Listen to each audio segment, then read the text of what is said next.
cầu tê nun na kisya zota kagam sung u kisya zota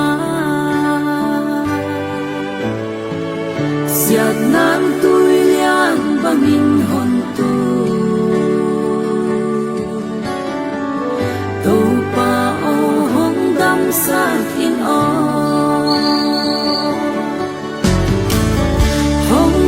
sakin kadam dinu hong hong hya im kahin dinu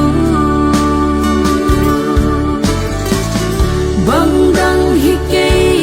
adam nati to pa o nang kya nahizo kahute u aliam zota kahete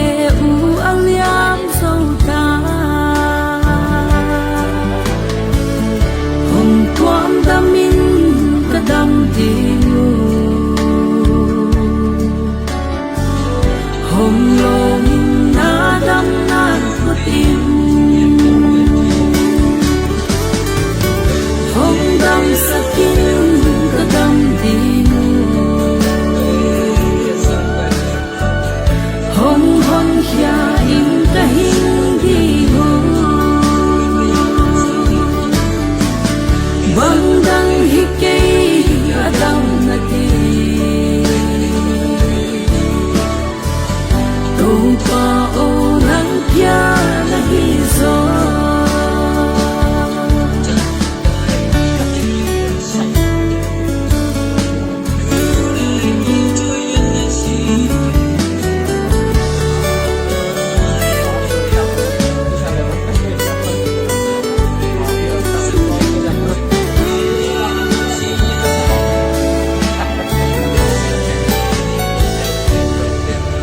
inun tak siya